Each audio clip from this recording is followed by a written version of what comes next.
Welcome back. We are here for our final game and our final best of two for our final day of week 5. We saw Immortals Academy take down FlyQuest Academy, ending their hot streak right in its tracks. And we even have a fun little tidbit, but I'll let you fill in the audience on that one, Dean.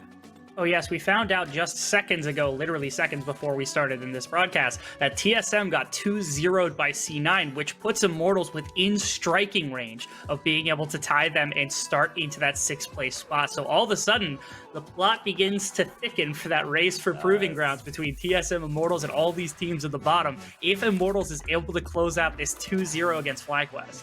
I had my eyes completely on the wrong place. I was looking at FlyQuest trying to tie up the #1 spot with 100 Thieves. I should have been looking at Immortals trying to tie up and see if they can usurp the final spot away from TSM Academy.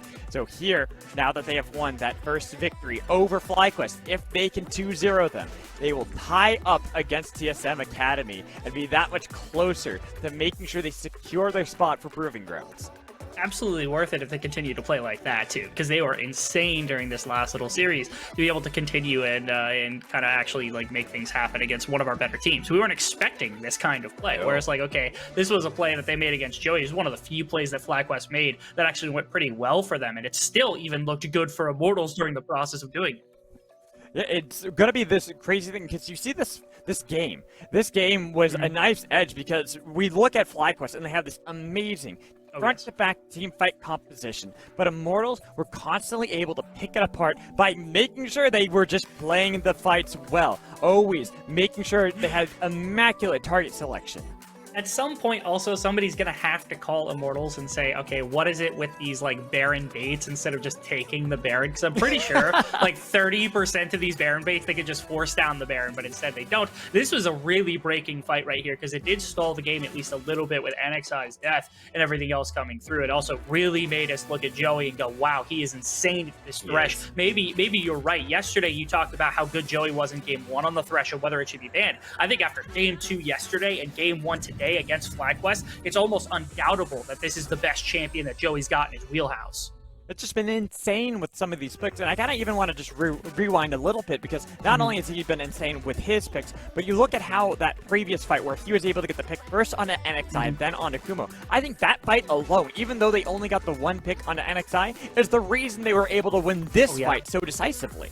100%. Yeah, it was a setup for a lot of it. It was the domino effect that came through from a lot of what happened in the earlier stages of the game. And again, if it weren't for that one Baron take, I think the one slip up that Anda made going for that one individual play and giving the Baron over to the side of FlyQuest, this game would have looked, it probably would have gone through a lot faster, maybe 5-10 minutes quicker than it did, because it was really close to IMT just beginning to snowball and run away with the game off the back of fights. And were it not for that one Baron hiccup, that game could have looked a lot different even from that.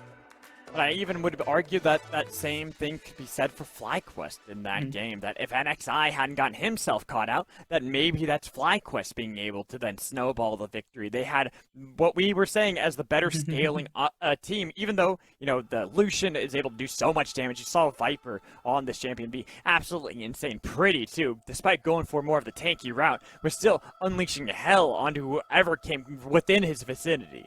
It's impossible to bid against the double marksman in pretty much any sense, but a Rise and a Ziggs is enough to actually put a lot of threat, especially with range. I think it would have been hard for IMT to get through double ADC, but they clearly had better advantage when it came to tactics within fights and how the fights would play out normally. So it would have gotten into very crazy places where maybe we would have finally broken that kill count between the two of them. But fortunately, we have a Game 2 for exactly that purpose. Hopefully things get even crazier. We get to see more interactions in team fights the way we did in Game number 1. I do believe we're staying on the same sides for each of the teams. Immortals on a blue, FlyQuest on to red. Occasionally you see that oftentimes it's been the swap, but here, getting the exact same. So this makes me wonder, before we dive into Champions, do we see the adaptation coming in from FlyQuest, taking away that Thresh from Joey, or maybe even just leaving it open so they can get Diamond to have that champion? I think putting it on Diamond is a really good option. I wonder if like Tomo, because I think Tomo has got a really mean Aphelios. If I remember back in the day, before he ended up coming into the Academy scene, he was one of the better Aphelioses inside of amateur and collegiate, that kind of area. So alongside a Thresh, especially a Thresh the caliber of Diamonds, that's got to be a formidable duo that you could potentially even take early, even though that would sacrifice at least a little bit of flexibility. So you have to be careful about that kind of thing. And on red side, I think it's harder to do. So there is that. So if it's me for FlyQuest, I don't know that you give it away, but you have to be careful about what you do with like your Thresh Aphelios taking, because I think you should go Thresh, probably solo lane, and then Aphelios at 3, unless you're afraid they're going to ban it, in which case you take it elsewhere. I don't know. I'm kind of for that, because if they do ban the Aphelios, there are good fallbacks for that. You saw how Keith was able to play on the Ziggs with Thresh into that lane. Another one that comes to my mind would be something like a Jinx that works really well. And hell, Samira wouldn't be too bad if you wanted to pair that up as well, just in case. But as we dive into Champions, like, we'll see what changes come in for both squads. We will get a chance. This is I'm curious, because solo lanes also weren't that big of like a pick, or at least the way that they were picked last time for IMT, or the way they're normally picked, is a lot of preference towards like Viper, and then Pretty's playing something usually comfortable, usually a little bit more laid back. In this one, like the Lucian is one of the more tame picks he goes for, right? Because he's got the Riven and the Vayne and the Wheelhouse, things like that he normally goes to. So Lucian is one that's like, okay, if you pick Lucian, it's like, okay, maybe that does go to Pretty. Maybe Pretty is playing that, and that flexibility was at least a little bit of the throw off, I think, for the combination of FlyQuest, where they had to come in on pick 5, and now we get is this the same bans that we saw from the previous game? It's the salty run back so far. We've got Lucian right here. Oh, but there it is, the change. Aphelios, Thresh is what I'd imagine once you grabbed that for Diamond, so that way there is not going to be the salty run back in this final game. Oh man, I don't know why, but I always like seeing a salty run back. I do too, but we're not going to get that one. Instead, it's just going to be the Aphelios Thresh, which we also postulated, so we are big brains for that one. Big high five. Wait, this way. It's the other way, yeah. Boom. Like that. But we're seeing similar composition run back to the side of IMT as well. They don't get the Thresh, but they do get forward pressure with the Nautilus, and they also have the Ziggs back, which has been great for Keith, who just gets to put in free damage. How many times do those Mega Inferno Bombs just dropping people to so little health? Ooh, and then flexibility in this Renekton. Not necessarily a great matchup into the Lucian, but Triple has played this, Kumo has played this. They have that ability to be able to flex things around. And I even wonder if NXI wants to go to something like a Nidalee, if we want to bring that back in. Whenever I see Renekton, I always think the Nidalee-Renekton combination, how powerful those two work together. Yeah, I always remember Elise Renekton being like the filthiest combination that ever existed, but nobody plays Elise anymore, unfortunately, because the champion has died for some reason. But I agree with you. NXI's got a really famous Nidalee for being very, very good on the champion. Pairing it with a Renekton in one of those lanes, even into like something like a Lucian, could shut it down pretty well inside of the laning phase. And it gives you a lot to work with in the beginning of the game, because that was something that FlyQuest didn't accomplish much of, is they weren't able to get much done with Kindred early on, which is something that NXI can be aggressive in the right matchups. And maybe that's what he needs, is that comfort of the Nidalee potentially bringing them back into this. You ban Poppy here as the final ban for FlyQuest, because I feel like even if you want to be able to go on to that Nidalee, that Poppy, the pocket pick for Anda, is still available. And with Thresh already picked in, with the Renekton too, if you do end up going on to something that is going to be more about that mobility like Nidalee, Anda is going to be more than confident taking that Poppy to counter so much of what FlyQuest have drafted for themselves. And they're already comfortable with what they've got right now. Okay, Rumble taking it off the board, making sure that there's none of that flexibility to come through between solo lane and jungle, especially with Lee Sin taken off as well. So there's a lot of junglers and a lot of solo laners that have been removed so far, and you need one of both here for FlyQuest. Okay, Karthus would be interesting, but that's almost certainly a jungle Karthus if they're going to go. So they are going to give that information away, at least to start with. It could be that we get Karthus here. We saw it earlier, and it worked out well for Keel. That late game potential here. NXI grabbing up the Karthus, pretty much saying, what you can do, I can do as well over to Keel. And I'm curious to see what is going to be that pick against it for Anda, since we don't have Xin Zhao, we don't have Diana, Rumble gone. You talked about the Lee Sin, even Viego, Gwen, Nocturne, all these different junglers that can be flexed into the jungle role are gone. So you have to pretty much dig deep into your champion pool of what you want to be able to get and try to be able to contend against this early clear speed of Karthus. Karma was able to slip all the way through to this B4 position, which is miraculous that IMT is able to grab it Jarvan would be a pickup right now. It also fits in because they need engage and they need frontline, and both of those things are desperate, especially with a Karmit behind it because you've got a bunch of shielding to work with. I think I'd really like that. The Kindred would be for aggression into the Karthus. I almost prefer Jarvan here, though, just because of the way their composition's been designed so far, and they're going to go back to it instead. Yeah, I kind of was down for the Jarvan as well, even though we don't see it nearly as much as we had once way back in the past. I feel like it just allows them to have that additional engage for the team as opposed to just relying on Joey's, on this Nautilus to be the one, as well as the poke coming in from Keith on it to Ziggs. You're kind of questioning, I know you were seeing this last pick, but remember that they can easily go and flex around this Renekton into mid lane for triple and then put Camille top lane. I was concerned more so that they were going to pick Gangplank, and then all of a sudden we were going to get lane shenanigans between top and mid, where like Lucian's constantly swapping to be in Gangplank, then Gangplank swaps to be in the other one, and they keep going back and forth, and somebody's just losing farm continuously. And I don't like to see that because I feel like it's just harmful to players because it's like all you're doing is losing and draining farm. But instead, Kumo goes for this more split push oriented pick. We know Kumo made his name on that when he was inside of the LCS, and now it's something too aggressive to try to play into Viper with instead of going for something to soak that lane. Now trying to challenge into that lane. Potentially alongside the Renekton and alongside the Karthus to put some aggression, slow down this top side that IMT usually indexes so heavily into. Whenever I see Camille versus Lucian, I always think of more of a coin flip top lane. Who is going to be the one to get the first bit of aggression? Because Viper, if he's able to get that early lead, if he's able to push in Kumo, you're never coming back as Camille. It's going to take a long time. You're going to need a lot of attention. And I'm sorry, but NXI just isn't enough attention to be able to stop a Lucian. On the flip side of it also, because like if Kumo starts to snowball, then immediately Viper's a champion with high mobility, but that's about all you've got into a fed Camille, because all she has to do is flash on top of an E, or even just E and wait for that cooldown a second time, press the ult button on you, and there is nowhere you're going. You're just going to die in 2 auto attacks. Also, I will say we are at the end of our first patch of 11-13, and we have yet to see a hull breaker. This is the only other champion we postulated after game 1.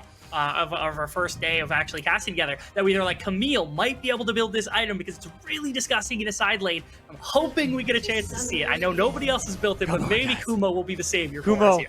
Please be our savior. Give us the hull breaker. We want to see it. We've seen that Anathema's chains already built today. We need to see hull breaker because the memes would be too glorious. But we will see as we jump onto the Rift for our final game of Week 5. This could be the time for Immortals Academy to tie up TSM Academy. Try to see if they can make sure they make it not only to playoffs, but to the proving grounds immediately without qualifying.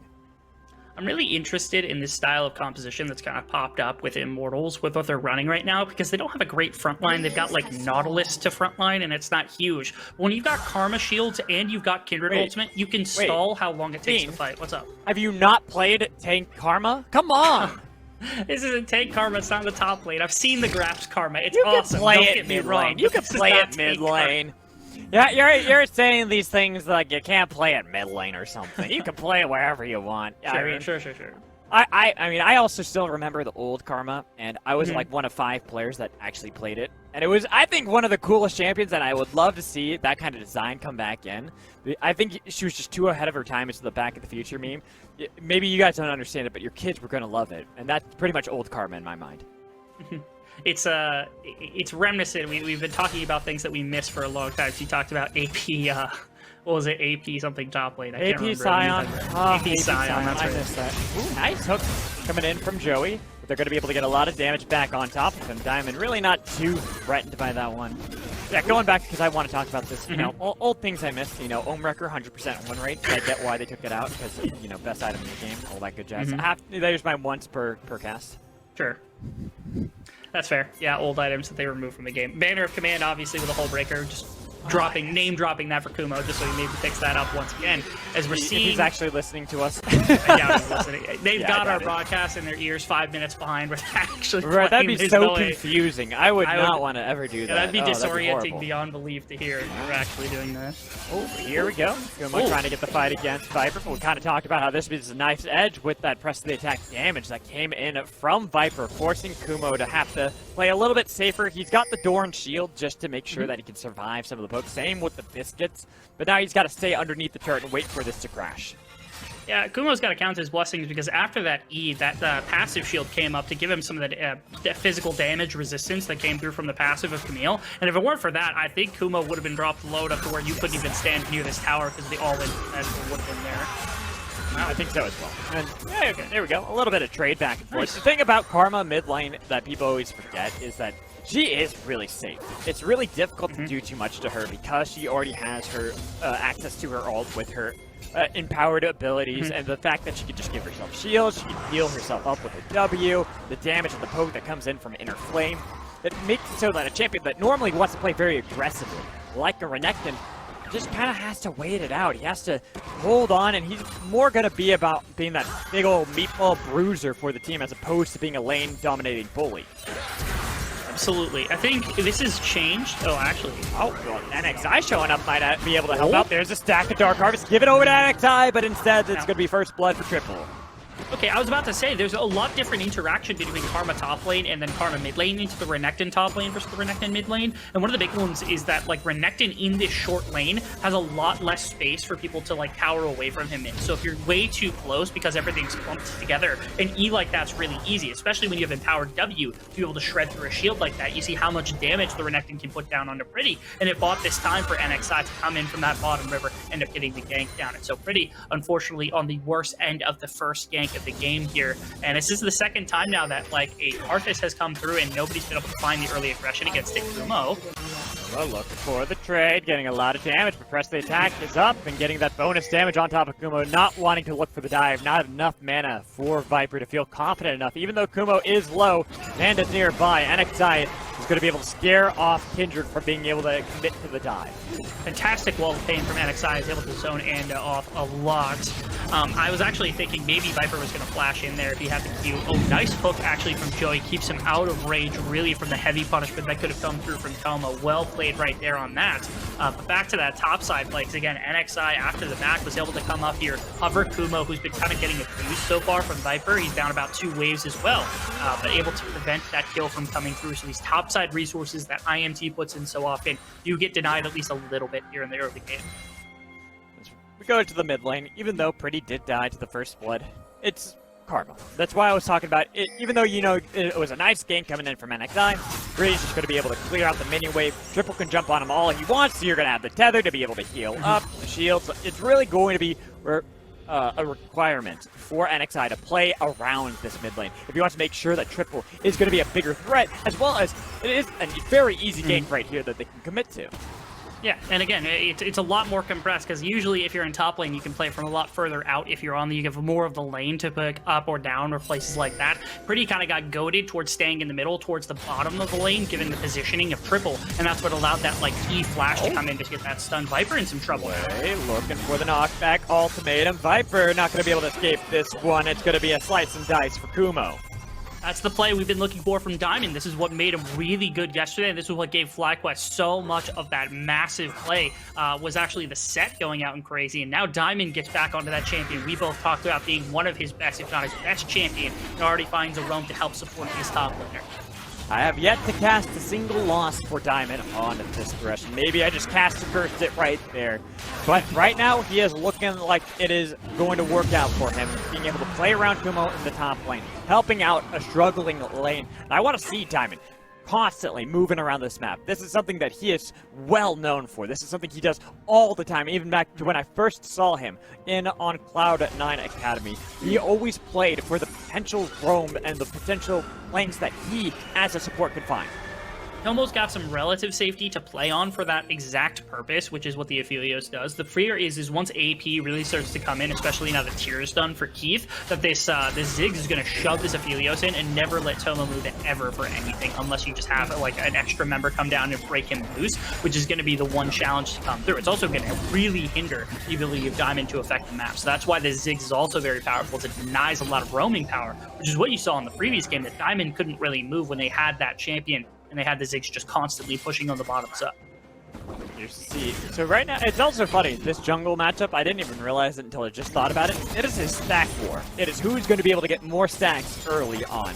NXI or and both of them wanting to make sure they're going to be able to dish out even more damage. I'm pretty sure that right now, Anda is on to at least 2 stacks for this Kindred, while NXI, I think, is only on the 1 currently.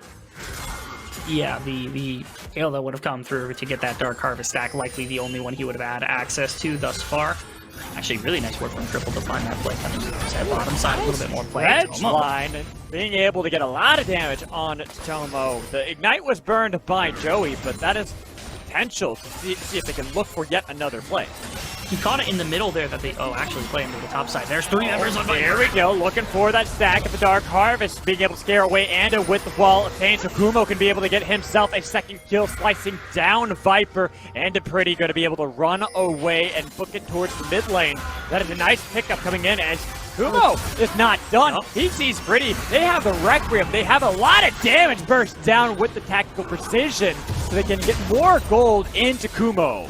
Matching this pressure on top side is huge for FlyQuest. This is a game plan not a lot of people usually tackle. They can attack on the other side of the map, but right now Anda always likes to play to Viper. They're attacking Viper, and when the support comes up now from Anda and from Pretty, the TP from Triple gets in there faster, and they have 3 members compared to 1 and eventually 2 that they chase down with the longevity of the play that comes out from Kumo with that hook shot and things of that sort. Really impressive stuff that FlyQuest come out in this second game with the game plan to attack Viper's Lucian the way they did not in the What did you talk about last top lane? I'll put on pause right now because we have the huge Inferno Bomb, but Joey's burned down and killed off by Tomo.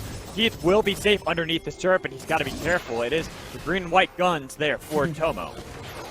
And it is really well set up, and the range is there absolutely from that green-white gun setup to be able to actually work things with. Okay, now some more trouble because NXI is here to use the wall team. Pretty look at Viper, though, trying to see what they can get. Lampstride is held on for Anda at the moment, but with 3 members committed by Immortals, they weren't able to find the kills. Viper was steps short of that culling doing damage to NXI, and you know how close that would have been, because 1 step closer, immediately NXI is not really able to get away, so all Viper has to do is keep up with him. Now Triple under some pressure, because they still have 3 members here. Oh, you don't have Flash either. Look at the damage coming in, the Mantra, and the pull back for Viper to be able to get himself a kill, and a little bit more gold to contend with Kumo in the top lane. Good roam from Joey. Also, Anda still able to move in on bottom side. TP is going to try to cut off NXI. Oh, okay. NXI doesn't have Flash either. So they're going to be able to use that satchel charge. He wants to be able to chase down and possibly get himself to stack a lot of damage onto Keith, but not enough to be able to secure a kill. This is Immortals answering a lot of this aggression back from FlyQuest. Finding a couple of plays on their own. First through mid lane, then attacking NXI through bottom lane with this Kindred, which is supposed to happen because that's what the aggression is for. We're back to that top side play where Viper, again, if you have 2 members versus 3 members, maybe you could go down towards your Kindred and try to work towards that and try to use the ultimate. But Viper looped out and around because he knew that the fight was probably going to be over. Thankfully, Kumo, with this hookshot, was able to find a nice ultimate just over the wall with the vision onto Pretty. That was going to end up meaning the demise of this Karma. So there is that to talk about. Again, if you had worked your way towards Kindred, if you knew Triple wasn't able to TP, Karma gets there faster, maybe that fight looks good, which is why I love that Triple immediately TP to make sure that that fight had support from the backside, to ensure that like you couldn't just like work your way towards that that Lamb's Respite and try to fight your way up with double marksman. I do think that it was a bit of an overstep from Triple as well.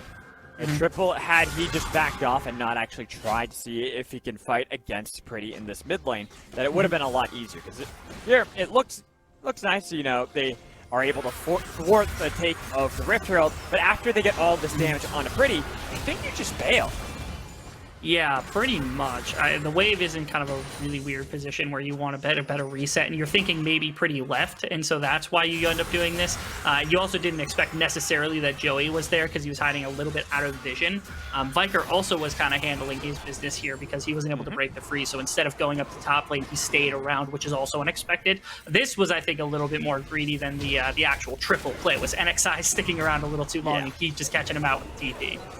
Well, it's one of those things. It's like he had started the Rift Herald, then his mid laner dies, and he's Karthus. Karthus don't move very fast. He kind of shambles around the Rift, right? He's waiting it out, seeing where he can move about, trying to be able to get his Dark Harvest stacks. He's got 4 right now, which is okay here at 12 and a half minutes, but he needs a bit more to really keep this gravy train rolling. That he does. This little bit of fight back from IMT. Oh, they're really in a denying play for this game. Back protocol, and look at that. They're going to be able to easily get that. But now with the TP in, Anda is nearby as well. But Pretty is a lot lower than he would like to be. So they're going to jump onto NXI to get the kill for Anda. Kumo not having the hook shot nor the ultimatum available. The Requiem only going to be able to do a little bit of tickle damage to the two members. So it's a trade of, well, wait, globally, 2 for 2 because Joey died bot. Yeah, I'm not sure exactly how that happened. We'll get a chance to maybe see that in just a minute as the Rift Herald had come through. This was the play. Again, NXI was on this Rift Herald and you knew the potential was there. Viper ends up getting caught out in a really rough position, so Anda just decides to leave and get away from that Rift Herald immediately. And this is the play that Triple made seconds ago with that TP coming to topside that Pretty now matches because that had been burned a second ago. So good on Pretty keeping that cooldown, making sure that comes through. It looks like Tomo was the one who ended up bringing down Joey on the bottom side of the map. We'll maybe get a chance to see that eventually. Yeah, we'll try to see that in a little bit, but I mean, this is working out pretty well right now for the side of Immortals. 4 stacks onto Anda, tying that up against NXI, and Kindred with 3 kills too. Your marksman being able to complete both the boots and getting a Kraken Slayer on top of it all. They're going to be in a powerful position here in this mid game to be able to really contend against a lot of these fairly squishy members on the side of FlyQuest. Because you even look at Triple right now, look at the damage that Viper's able to do just while he's walking away.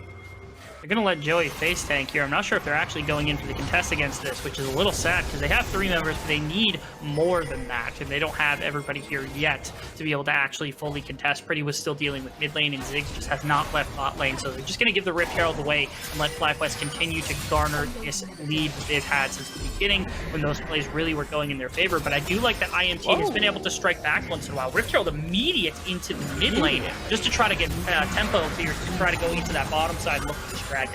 Yeah, they want to be able to get themselves this Infernal Dragon and stop that going into the hands of Immortals. I actually kind of like the play, but here we go. Here's that replay to see what happened. Yeah, Joey healed really heavily right there to make sure that Keith could get out, but then he was stuck in a really horrible position, and that was the unfortunate. This is the My Life for Ire moment there for Joey, just sacrificing himself so that Keith could get away. And there's a lot of damage on the Diamond too. Oh, barely gets away from the bouncing bomb and the Mega Inferno bomb to be able to survive there. But still, it's a lot of back and forth plays here between these two teams. This time around, it is the lead for FlyQuest, but you can tell Immortals do not relent. They are constantly trying to make sure they can always answer across the map. They've doubled down now onto the top side, trying to make sure that Viper is going to be in a comfortable place. And Triple's able to respond on the bottom side in time by just proxying, making sure that that wave's going to be in a decent position. As, you know, that's 1 tower maybe traded for 2 because NXI has complete control, and Aphelios is just shoved so far up in the mid lane. Those 2 towers are taking an absolute beating right now in exchange for 4 members hovering over Viper on the top side right there. I don't know that that's a really positive play, although no gold has been traded back for FlyQuest. A fair amount of tower damage on the bottom side, a little bit in the mid lane, and the ability to push up wards in this bottom side jungle is pretty valuable for information. Also, our second time we see FLYA, second time we see him with the Mortal Shield Bow. Just that added layer of safety to be able to constantly push out, knowing that his job is to poke and to clear out these minion waves, and part of the poke is going to be onto Tomo, so as long as he's able to heal up through it all, he's going to be able to outshove Keith and keep him pinned to his turret. Yeah, and nobody has right now any healing reduction, and nor I believe like Anda shouldn't build any. Viper also probably shouldn't build any, otherwise you're just going to be really low on damage if you're competitive with 2 champions. So again, it's probably going to be Ziggs that's going to be building that item, or maybe the Karma is going to have the Chemtech Putrefier that's going to be able to grant it to everybody. But until that moment, Aphelios is going to be really hard to build. I'd imagine it would be the Chemtech Putrefier. Probably. It's one of those things that's just so powerful in the hands of someone like Pretty to make sure, even with the Battle Song, we've seen that a couple Karmas have kind of swapped it out, going back to the Moonstone Renewer, but it's a lot of movement speed you still gain from having Battle Song to be able to move everyone, and especially on top of a Karma. And now, Triple, not realizing that he can't base track that, he has to flash away to be able to survive, but that was actually surprising. Triple barely surviving against the Mega Inferno Bomb. Yeah, very, very close right there. I was worried for Triple, but he was able to get out because, of course, Renekton, he has the ultimate to get a bunch of bonus health. He has the healing from the Q and multiple targets, and again, no healing reduction on anyone, which means we weren't able to stop that at all. And 3 members again committed to top side here for the play onto Triple, means that that's a bunch of resources that have been laid into the top side of the map. I'm a little surprised FlyQuest is rotating. They're looking for the play because they don't believe anyone's left yet on this counter. Oh no, NXI, that's a depth charge on top of him, a lot of root, but he flashed back to the team. The flash coming in from Ander, going to be able to take him down and go on a rampage. Here's the Requiem, only getting a little bit of damage, a huge amount of shield to keep him alive, but they're trying to be able to run away. Nice satchel charge coming in to be able to disengage FlyQuest. We're now on the run. They are the ones trying to fall back. They're afraid. Anda, his damage, 4-0-0 on the Kindred. He is continuing to chase, looking to see if they can help chase down Viper. Beautiful flank. Diamond flashing over the wall to be able to survive. And Viper flashing into the base at sub 18 minutes. He does not care what time it is into the game. He wants to be able to lay down his kingdom and get that 2-0. Problem is, Kumo this entire time has just been destroying the bottom side, and I believe the inhibitor tower might just be down. No, not quite the inhibitor tower down, but Kumo was trying to respond in kind on the opposite side. And without Ziggs on top side either, that means they can't really push for the same amount. Thankfully, Kumo doesn't get all that much in response. So IMT, they lean into their top side. I thought FlyQuest for sure was going to have the ability with their mid lane moving a lot faster to make that play happen, but instead, IMT are the ones that find the kills. Wow, crazy too to see how aggressive they played there. Like you said, it seemed like FlyQuest were the team with the advantage, but NXI takes so much damage from this initial onslaught.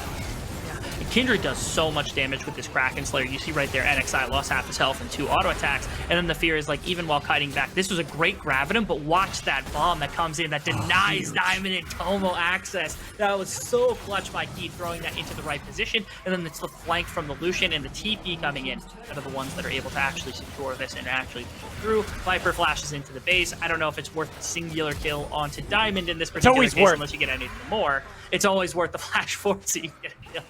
Flash is an offensive summoner spell, Viper. I'm proud of you. You did the Lord's work there, being able to flash into the base to get the kill onto Diamond. And this gives them this inside track, even though, despite all of that, they still have not been able to surmount this gold deficit they find themselves against FlyQuest.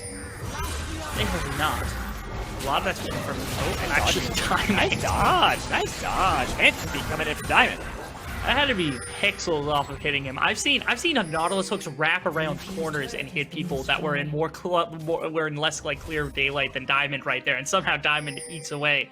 Maybe that's the support difference, but yeah, that's the multiple places on the map that's being struck right now by FlyQuest. They're getting push on bottom side, that's forcing Viper, and that means Kumo's going to get the push on top side with NXI. The Dragon is responded to. We'll see if Kumo can actually pull that top tower off, because that would be gold and a lot of pressure on the Baron hit that can be put on by FlyQuest if they're able to snag that one away. And it's still sitting on 6 stacks for Kindred. The 7th stack is going to be a big one, and it's put on to Diamond. If they are able to find that pick and give that final stack over to Anda, as these are far enough and out of the gates for this Kindred to be an absolute terror in these team fights. If they can get that 7th one, I don't know what can really stop Immortals. It's gonna be tough, although FlyQuest's gonna try right now. Maybe just catching Anda. Base checking is gonna be what they can do, even with Lamb's Fight, pulled them back in and shut down for NXI. Uncharacteristic of Anda getting caught out like that. I think Anda was trying to wrap because NXI were at that tower and both of them were walking up because they killed off that, or they didn't actually kill off that control ward. They didn't see him there. And so what it was is Anda, super powerful, was the gig. Okay, if I can catch either one of them on their own, I win that. But instead, there's 3 members ready to jump him in their own jungle. So instead, it's just going to be Anda going down, unfortunately. Change for the last fight and other thing. And shutdown gold for NXI. This Karthus getting a lot of gold now put into its pockets to be a lot scarier. I think we're sitting on, what is it? Let's see if I can do quick maths in my head before they show it. I believe it is 11 stacks right now for NXI. Let's see if I'm right. I don't know yet. When we hover over NXI, we'll see if I'm right or not. I just think there's been enough fights where they got really low, but he wasn't able to get enough for the kills. There are different ultimates that have been really good in the right timing to be able to pull some of those off as well. I just don't know exactly what timing is. Probably a minimum 6. So you would hope at least a minimum 6. Possibly just a little bit more as well. As with white and green, that is to say, with the Calibrum and with Crescendum, this is a super fast Baron take.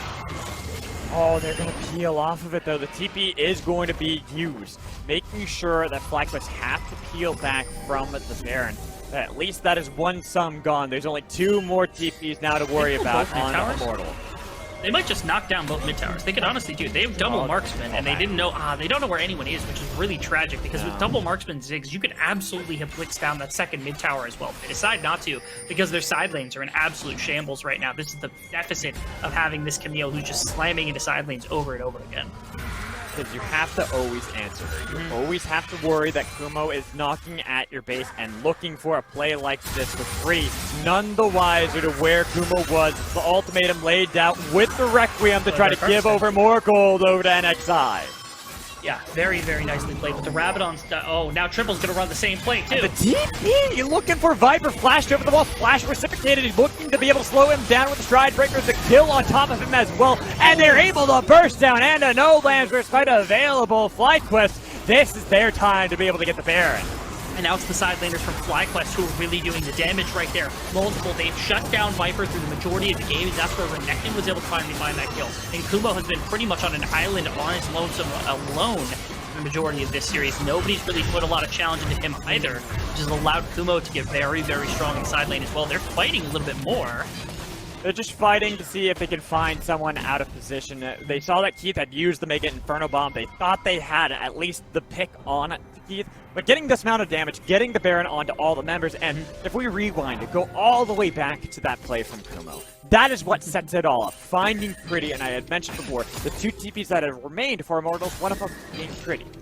Absolutely. Because Pretty's TP was removed from the entirety of the game, Kumo was able to find this very easy kill. The Karthus ultimate was good enough to drop health off of a number of people. Renekton was seen, if you see right there, he's just completely out of vision, and with that control, he knows that that's the case. Viper, not expecting Triple to be there, is just going to get assassinated for the most part. The TP behind means that Kumo is going to come support this, so you can't really do much. Anda tries a little bit here, but just gets destroyed by the combination of these two and Tomo all together at once, and that just completely breaks open this. Keith can't really stay here and contest with anything more than the ultimates, and that's about it. So Immortals good in them, not anything but really there. Yeah, they've all grouped up together, they're finding the proper fights, they're playing around these side lanes immaculately. Triple, Kumo, facilitating everything that FlyQuest need to be able to have in this mid to late game. 25 minutes in, they now find themselves with an 8,000 gold lead. Kumo is a potential to try to see if they can catch out, but he's able to flash with the hook shot away. They're chasing him down with the movement speed coming in from Anda. Kumo is absorbing a lot of pressure in the meanwhile. Another hook shot, the flash coming in from Pretty. He uses the ultimatum just to make sure the team can open up the base. Yeah, the mid inhibitor is going to go down very easily. They might actually even get bot inhibitor, and heck, with the resources they're that gonna got burnt, maybe there's even a fight to be had here still from the Baron buff up version of FlyQuest. Instead, they're just going to have to use 2 inhibitors to set themselves up for second dragon in the game. It's going to be a while to that mountain, so I have to imagine this game's going to be done long before that, given the FlyQuest advantage that's on them right now. One of those things, you killed Kumo, but at what cost? You lost so much from that play just to be able to get the kill, because Kumo absorbed so much time, so much precious time from Immortals just to be able to kill him, that allowed his entire team to take so much of the Immortals base. Absolutely. It's difficult now for Immortals to try to come back. They're on 2 items on their marksman, and they do have Ziggs on 2 items as well, but you're seeing like 3 items start to come through for everyone here on the side of FlyQuest. And like I said, we've gotten to the point where like Lucian is strong, but probably not strong enough to bring down Kumo, especially with the amount of sustain that Kumo's got in side lane. Renekton's nearing that point as well, especially once Guardian Angel's done. There's almost no chance that Immortals can respond to a side lane, especially not Pretty, but definitely not Viper also. And NXI at this point, with these ultimates, are probably doing a quarter half of somebody's health bar with just pressing the ultimate key, not anything else on top of it. So there's a lot of very difficult situations that are being put onto IMT. They're going to look for fights. That's what they do. But I don't know if they even have the goal to take these 5-on-5s. They, this previous game were really keeping them alive. It is rough. They have the potential with Enchanter, with Kindred, to make sure they're going to get a lot of damage. They have the wit's end as well with that Kraken Slayer, so they can survive a lot longer in these fights, but that's going to be the critical thing. Making sure that Anda is able to get the necessary damage onto the right targets, because look at Tomo, 4-0-0. he has remained nearly untouched in all of these fights. Oh yes, hasn't had a ton of interaction because I think he was 3-0-0 like 10 minutes ago or something. But as soon as they get him involved in fights with 3 items, especially with Infinity as Super Dance, it's going to be near impossible for them to try to deal with that, especially with the amount of strength in everybody else that we just talked about between Kumo and Triple and everybody else. The number of threats on this FlyQuest squad are way too great. They keep trying to force on a Kumo to get somebody so they can have an outnumbered advantage on the other side of the map. Instead, FlyQuest willing to back right here. I believe there's only about 2 minutes until Baron. They could be looking to try to jump the play of the setup of Vision for Immortals, who are going to try to come back into their top side and look for something. And with the fact that there's 2 open inhibitors mid and bot lane, that's one of the perfect setups to be able to take a Baron for yourself, knowing that you're always going to have that push coming from the bottom half of the map. The exact opposite of where you're trying to set up will always mean that Immortals have to set at least 1 member in order to be able to deal with the base. We're in shambles now because Blighting Jewel is completed for NXS, so that's the penetration alongside the boots that is going to be done, and not a lot of people have MR to actually speak of. You get a little bit from the Karma build, a little bit from the Wit's End as well, but there's so many members who simply do not have the health bar or the resistances to survive through a Karthus ultimate. It's going to do so much damage in fights. They almost have to win a fight preemptive to whatever the Karthus is going to try to attain. Otherwise, there's some real problems that even if the Karthus dies without anything else, just pressing that ult alone is going to be enough to pretty much win the fight and secure the victory for FlyQuest at that point. You know what's so difficult about trying to be able to kill NXI is who's in front of him. Triple, Kumo, Diamond. They have a Guardian's Angel for Triple right now as well to make sure that he can stay alive even longer. They do.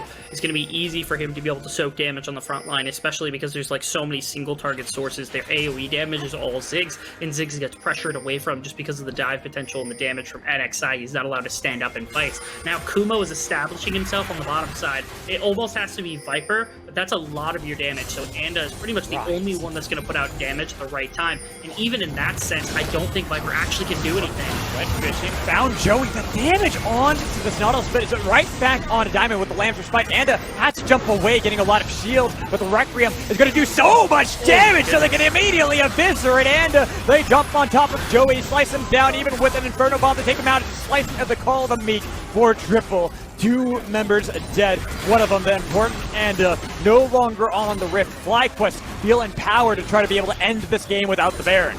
Yeah, they still have Tomo. He's full health. He's able to heal for so much. He's got Severum right now. He tried to flash grab him. It's not going to work, though.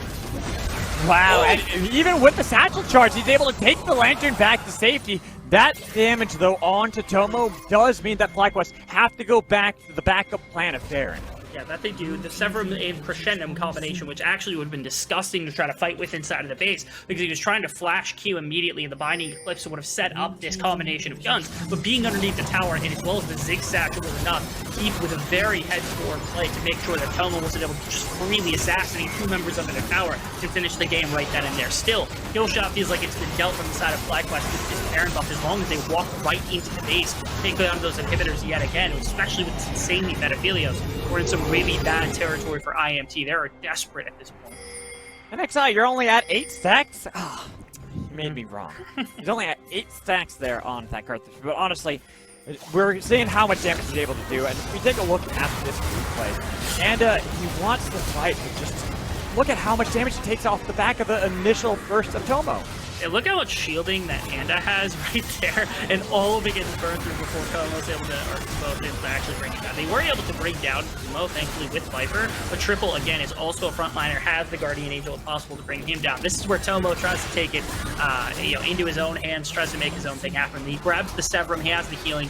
They push up the bottom lane to look for something. Okay, now they're right back onto the base with this Baron buff, and this could be the ending of the game here, unless Immortals pull a miracle. Well, Triple does not have TP.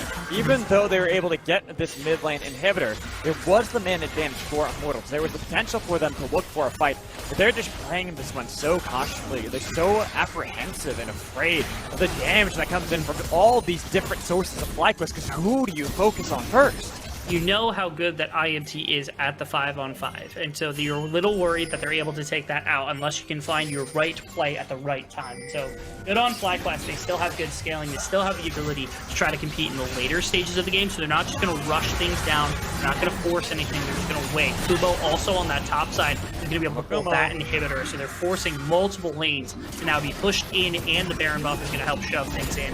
And now with no towers, really to defense, this entire base is effectively just the Nexus and Nexus towers.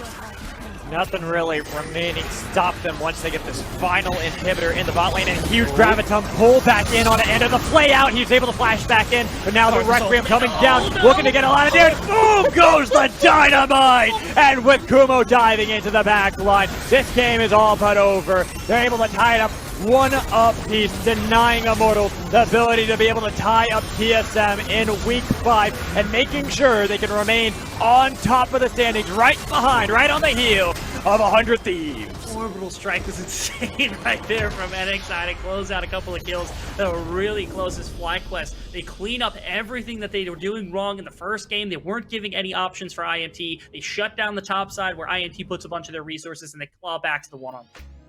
And I told you Diamond never loses when I watch his Thresh games. Whenever I cast this Thresh, it automatically gets a win. So if I'm casting, just so teams know, and you're playing against Diamond, ban away the Thresh. Save you a lot of trouble, because in that entire game, this game, that was a very different style from FlyQuest from the previous one, where they had the very clear, clinical, front-to-back team composition. This one felt far more in line with what we expect from FlyQuest, from Kumo especially, to be able to set up the split push and the side lane threats that not many teams can deal with. And I really enjoyed it because they applied it in very, very exceedingly good ways, because you had Kumo on very, very far gold advantage over top of Viper, enough to be in that one-on-one every time. And it came off the back of a lot of these early ganks that came in and all these early plays that came towards Viper, where they were able to snowball from this and turn it into something very tangible for Kumo and Triple to dominate side lanes with, right? And then it turned into the rest of the game, where then Tomo was able to carry team fights alongside NXI, who had no pressure put on him in the earlier stages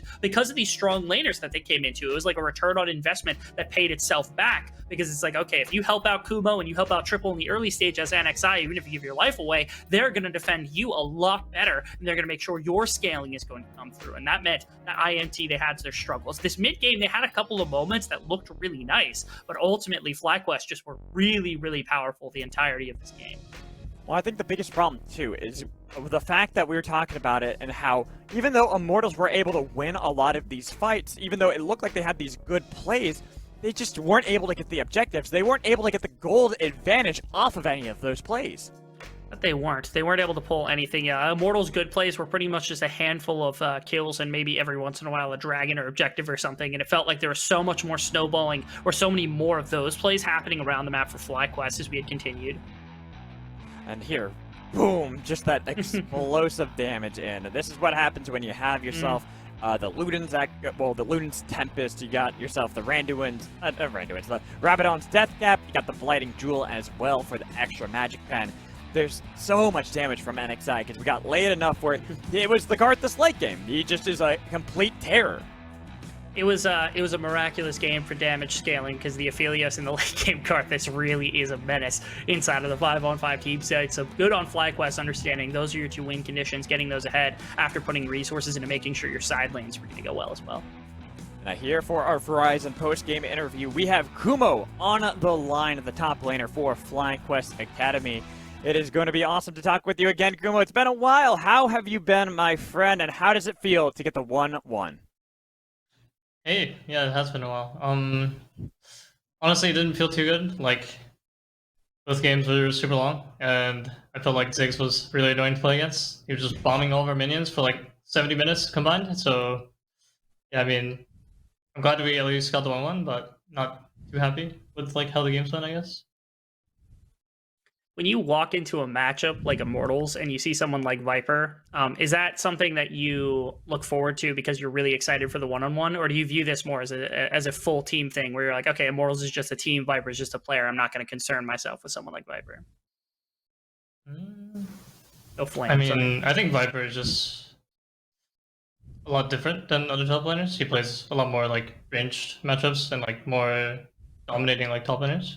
So obviously I have to prepare for that. So yeah, I would say it's like, yeah, I'm playing against Viper, and he has a very like distinctive playstyle. And honestly, it's interesting to see how you were able to go into this matchup, because he played Lucian both times, but the first time Mundo and the second time Camille. The Camille matchup definitely feels more like your kind of style. The split push, I'm going to be able to win out this way and draw a lot of attention for the team. So I just want to know the thought process behind the Mundo initially, and then transitioning to put you on more of that comfort Camille. I mean, I thought Mundo was pretty good at first, but Ziggs was kind of just like stalling the game permanently. Because they were sending a lot of resources top, but it's hard to get anything done against Ziggs. He was just nuking waves, right? So it's really hard. And yeah, for next game, I thought it would be better if I could, or if we could go through top, because Ziggs is such a annoying champ, I guess, to play into. So I thought it would be better to play into top side, which is why I wanted the Camille. It clearly worked out for you guys because it's really impressive. I will ask this as well because I think it's a good question that I've been curious about. Is there something that you believe that makes your team, especially being on the upper echelon of Academy, that differentiates you from other teams, maybe even 100 Thieves, the other competitor for that top spot? And if so, like, what do you think that is that makes FlyQuest so good? I think it would just be how we work together as a team. Like, I think we've improved like a ton from Spring Split, and where everyone's mutual with each other, like everyone's taking criticism and improving, and now, yeah, I think we just have gelled as a team really well throughout time. Yeah, definitely seems like you guys have been able to really get together as a squad, and it's been looking good. Before I let you go, get back and celebrate the fact that you were able to pull back that second game, is there anything you want to say to any fans out there, anyone who's rooting for you and for FlyQuest? Yeah, shout out to everyone on FlyQuest, honestly. Like, it's been great playing on this team, and I'm really enjoying my time here, so appreciate that. Well, it's always good talking with you, Kumo. It's been a while, and also tell Diamond I still have yet to watch a single one of his Threshes lose when I cast. But I'm going to let you go for now. Have a wonderful night. Yeah, you too. I'll let him know. Sounds good. And that is going to be it for us for this final day of Week 5. Of course, next week we're going to be back with more Academy. But before we do that, I want to let you have the floor here, Dean. Anything you'd like to say about the teams you've seen, the games that we've watched and casted this week? This was a really exciting week. I think we casted, like 4 1-1 series and then 1 0-2 series, which is the only team that we wouldn't have thought because they hadn't lost yet. So there was that as well. But I think it was fantastic seeing all these players that are so talented all together, especially when they're fitting, talking to the players. I think also is really interesting because so many of them talk about how well they mesh together as a team, which I think is the most important part. And when you get these teams together and these talented players, you see the development very, very tangibly inside of the process. So you're right. It's of the 5 games we cast, well, the 5 series we casted this week, 4 of them were 1-1s. Definitely has shown a lot of people how close this Academy split has become, and it is pretty much within grasp of almost any team to be able to soar up late into the standings and be able to possibly surprise everyone and grab onto a playoff spot. And it is. It's definitely close enough. All of these teams are definitely going to be at the upper echelon going to proving grounds. I'm excited to see what they can do against the amateur talent yet again, because there's some very high-level amateur talent. The return of Arrow is going to be exciting, and I'm sure teams have that on the docket. But we still got half of a split remaining. This was week 5. We still got 4 weeks left. Plenty of growth still to be had by some of these teams. Immortals has looked a lot better, and that was the team that we highlight mostly because, again, they didn't have the greatest start to the split, but I'm excited to see where they can go after this series. We have crossed the 50% mark yesterday, and we are getting close towards the end when we can start getting ready for playoffs for Proving Grounds. I'm excited to see how all that is going to play out, but that is going to do it for us tonight. We'll be back, like I said, next week with more Academy action. I hope you all stay tuned for that. I also hope everyone out of there is having a beautiful night, and we will catch you later.